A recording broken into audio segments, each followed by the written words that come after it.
อื้อหือหนาหน่อไม้แพะสบู่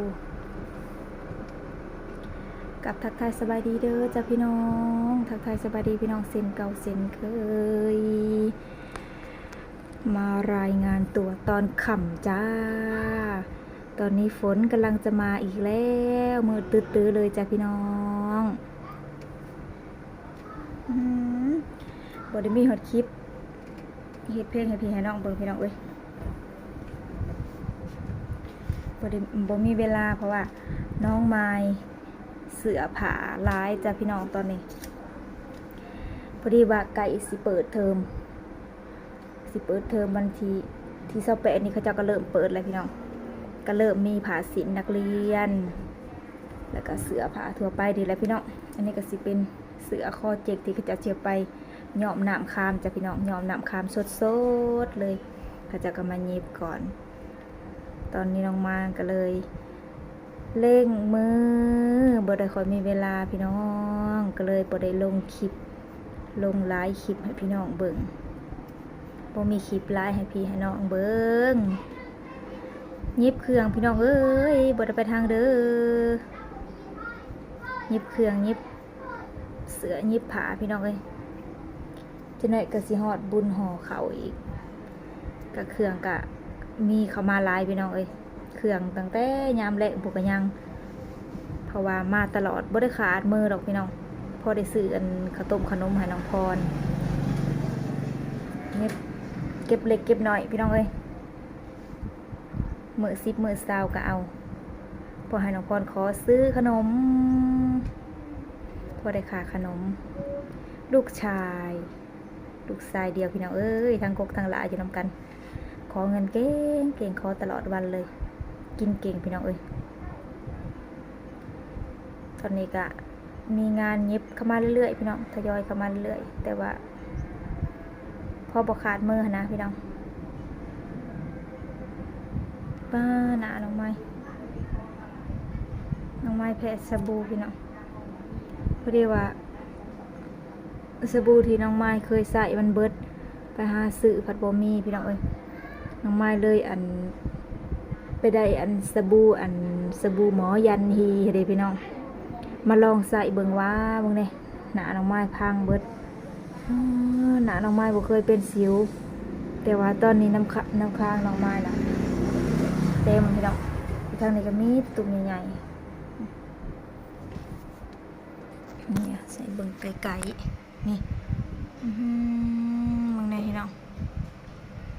น้ำมันนี่นะเต็มเบิดมีแต่สิวเนี่ยนี่แต่ตุ่มใหญ่ๆนะพี่น้องน้องไม้มันบายไปนั่นเป็นผื่นเพราะว่าน้องไม้บ่เคยใส่สบู่หมอยันฮีเด้พี่น้องสบู่ยันฮีนะก้อนสีส้มมาเด้พี่น้องน้องไม้แล้วเอามาใส่ว่าหน้าน้องไม้นั่นนี่มีแต่กะแล้วก็ขี้แมงวันพี่น้องเอ้ยปกติหน้าน้องไม้บ่ได้เคยเป็นสิวแต่ว่าตอนนี้เต็มเลยนี่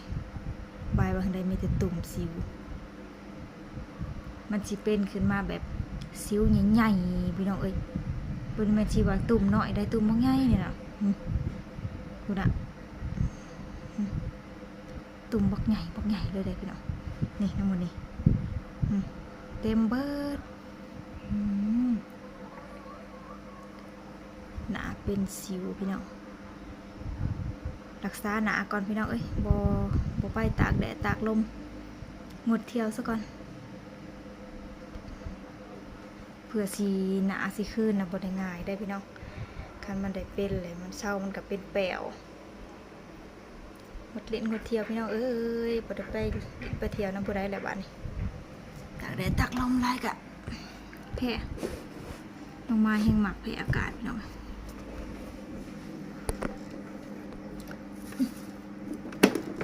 ขาเกาะก็ลืมเอามา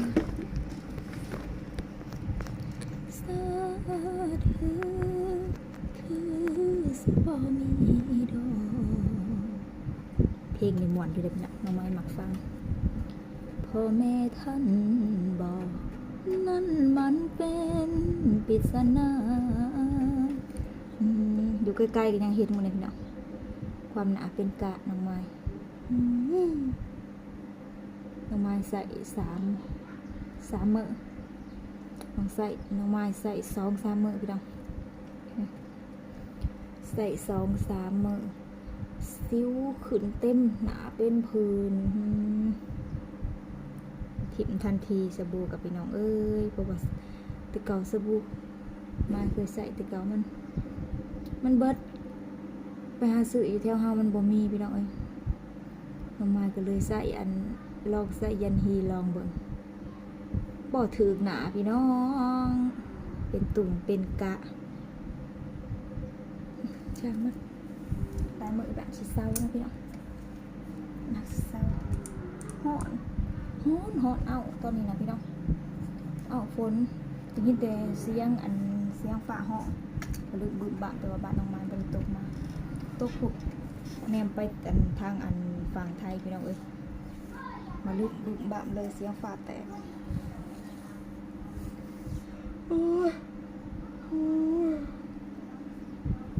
นอนแต่กระอดนี่เขื่องไปแล้วแต่มันเละห้าก็เละตัวเดียวตัวนี้คือ10 บ่เละต่อคำเลยอื่นกูแหละวันนี้คำแล้วหาก็ได้1 ตัวพี่น้องก็ได้เสื้อตัวเดียวโอ้ย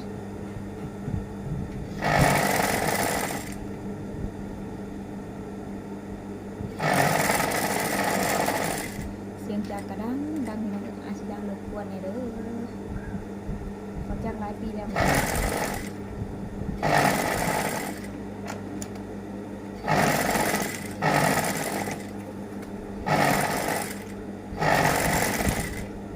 น้องไม้มันเหลือน้องไม้ซื้อจากหน่อยนี้ตั้งแต่ปี 2013-2014พี่น้องใส่ปกติดี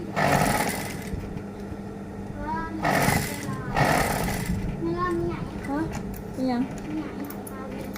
โอ้ยเอาไปวีดีนะผัดพะโล้นี่ใส่พาวี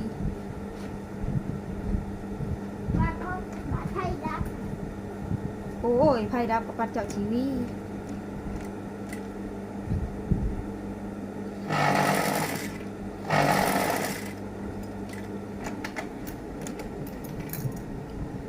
นั่งแต่นี้5 คำนะพี่น้องบางคนเนี่ยนำแข่งค้าน้องไม้นะไข่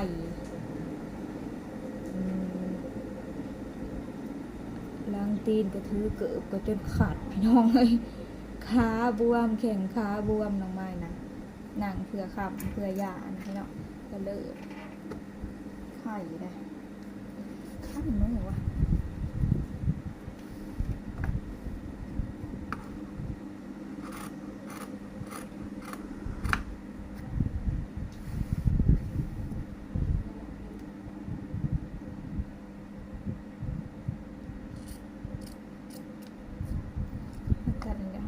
เทียนมันออกเนาะ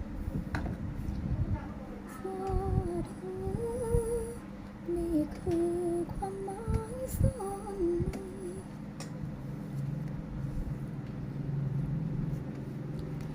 โอเคเด้อจ้ะพี่น้องมาเลยน้องไม้ขอจบคลิปไปสักก่อนเด้อถ้าพอกันใหม่คลิปหน้าอีกเช่นเค